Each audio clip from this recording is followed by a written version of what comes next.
Do you think it is a coincidence that the U.S., the home of the greatest and most famous statue of Ishtar, provides 65% of pornographic movies and adult entertainment to the world? Is it just another coincidence that this is the country where sexual liberation originated and spread to the rest of the world? It's not. It's just like the scriptures foretold. For all nations have drunk of the wine of the wrath of her fornication.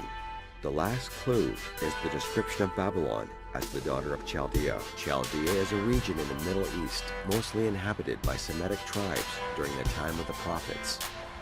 Out of the family of Semitic tribes, the most powerful and influential one today is represented by the Jews, Israelites.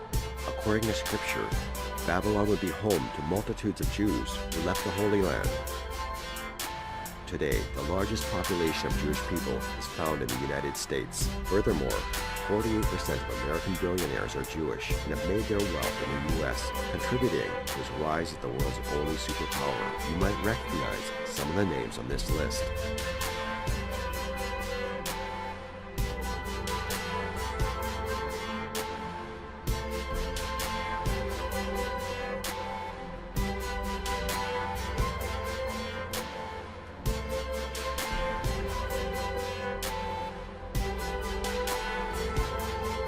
Daughter of the Chaldeans.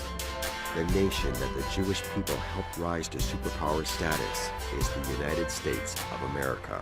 The U.S. today has the most powerful economy and military, controls worldwide commerce, is proud and arrogant, has the most developed air force and space program, and is the envy of the world. It houses the whore of Babylon, is the daughter of the British Empire, and the child of the Chaldeans. And unfortunately, for every living American, Mystery Babylon. Why? Babylon is suddenly fallen and destroyed. Howl for her. Take balm for her pain. If so be she may be healed.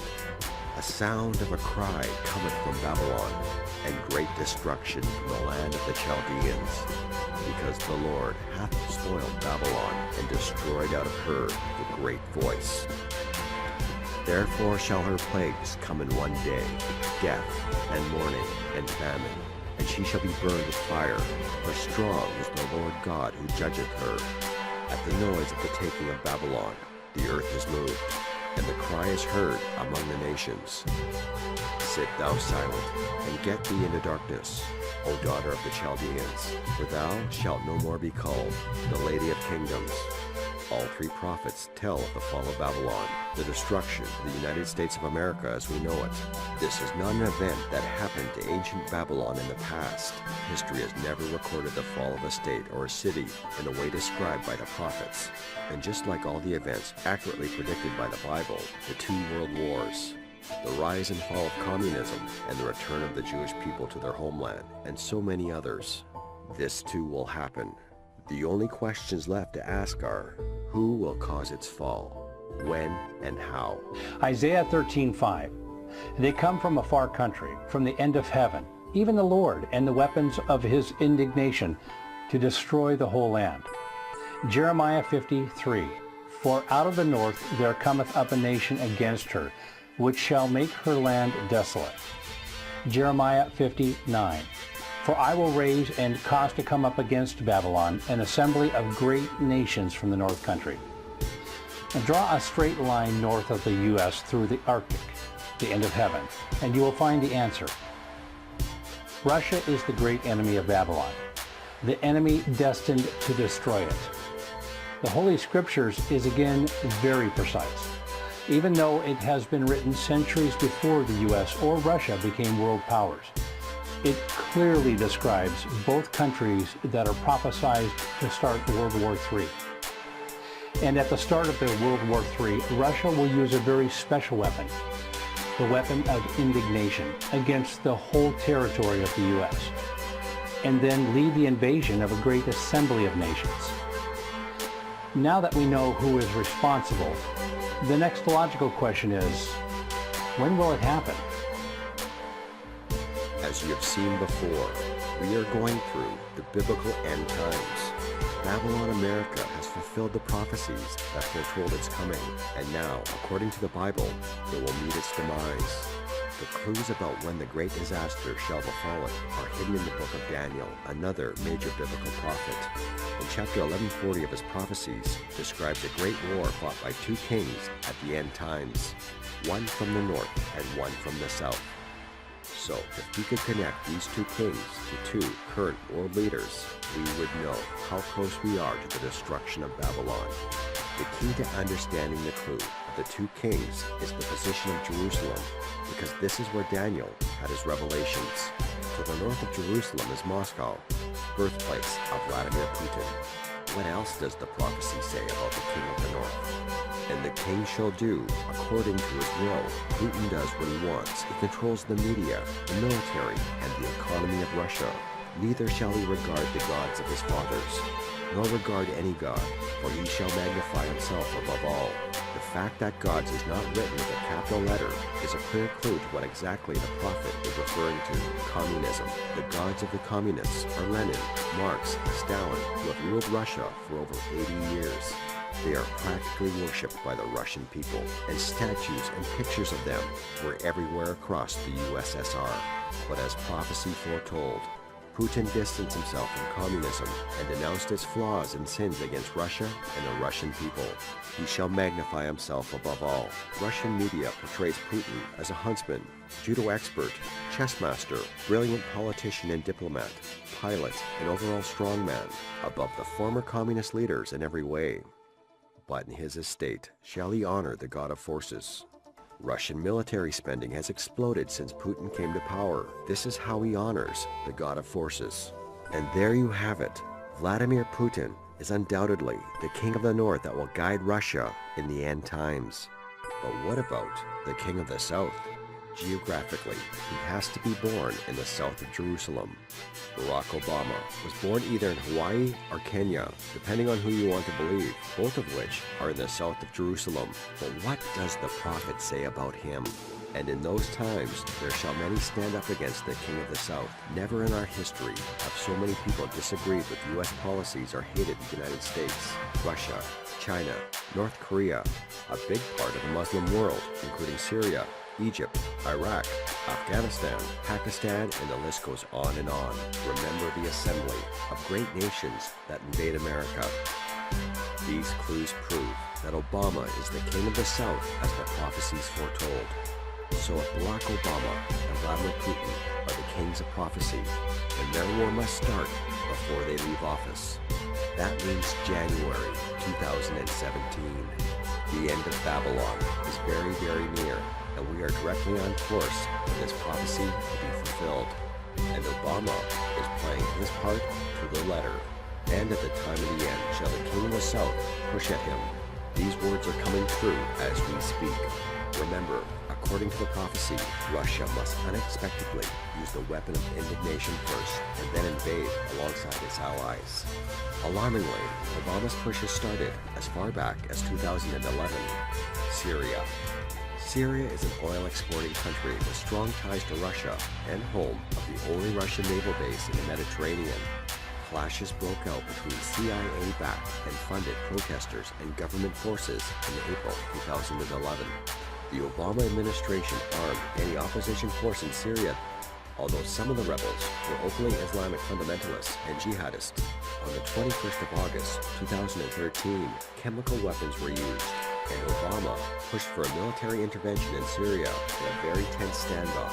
Both Russia and the U.S. deployed a huge number of warships off the Syrian coast. Putin blinked first and forced Syria to surrender its chemical weapons to be destroyed under international supervision. Ukraine, CIA-backed and funded protests against the pro-Russian leadership. Putin has lost one of his key allies in the region. Although it annexed Crimea, Russia is now in an undeclared war with its eastern neighbor. Even more alarmingly, a massive amount of NATO hardware has been sent to Russia's border. Russia itself. Project Star Wars, a missile defense shield, is being set up in Europe and the US as we speak. Officially, its target is Iran, but the real target is Russian nuclear weapons capability. And Putin knows this too well, and this clip shows. Довод НАТО таков. Ракетный щит возводится не против вас, а против Ирана.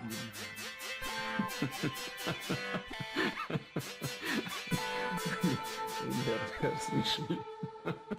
The Ukrainian conflict saw the Western powers led by Obama imposing drastic economic sanctions on Russian banking and energy sectors, key parts of Russian economy.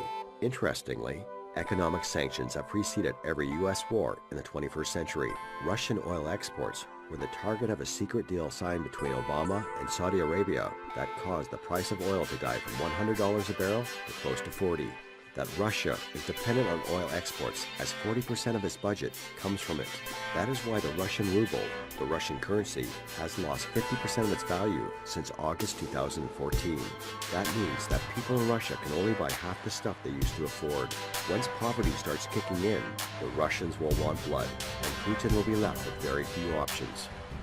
Because when Russia falls apart, war will be the only option. And the King of the North knows this too well. You are now witnessing the last months, maybe weeks, before the Russian attack that destroys Mystery Babylon, Obama's America. The Bible tells us all about the Russian attack, and most importantly, Putin's weapon of indignation, a weapon unlike anything the world has ever seen before. This weapon can hit an entire country. How has Babylon become a desolation among the nations? This weapon makes the U.S. military unable to respond, broken because of what looks like equipment malfunction. How is the hammer of the whole earth cut asunder and broken? The mighty men of Babylon have forborne to fight. They have remained in their holes. Their might hath failed, because the spoiler has come upon her, even upon Babylon, and her mighty men are taken. Every one of their bows is broken, and this weapon leaves Babylon silent and in darkness. Sit thou silent, and get thee into darkness, O daughter of the Chaldeans, for thou shalt no more be called the Lady of Kingdoms. There is only one weapon that can affect an entire continent, leave the military unable to defend itself, and plunge America into silence and darkness. Vladimir Putin's weapon of indignation is an electromagnetic pulse. An EMP, or electromagnetic pulse, is an electromagnetic discharge that fries sensitive circuits within minutes, even seconds. Most modern-day appliances, the gadgets we use daily, and even the U.S. power grid all have sensitive circuits built in. Think of a normal blackout when you don't have any lights, heating, or internet. Only an EMP blackout is permanent and on a large scale. This means you can also say goodbye to telecommunications, transportation, and even utilities. Silence and darkness. Military command and control, as well as most of the high-tech equipment, is very vulnerable to an EMP. One blast will reduce our army to fighting using weapons that existed before the 1900s. This weapon fulfills Bible prophecy to the letter. It's swift, has a huge area effect, knocks out our military, breaks the hammer of the earth, and sets the stage for the assembly of nations to invade. And all it takes is not 100, not even 50, but just one warhead would be detonated above the U.S., and the effects would be irreversible. EMP device that can be strategically detonated at an altitude of 20 miles above the surface of our country that will permanently cripple our power grid and plunge America into silence and darkness. The real danger of an EMP is it could happen without any signs or warnings, and the King of the North has drilled his soldiers to do exactly that. There has never been so many nuclear drill exercises targeting the U.S. in recent history. Putin is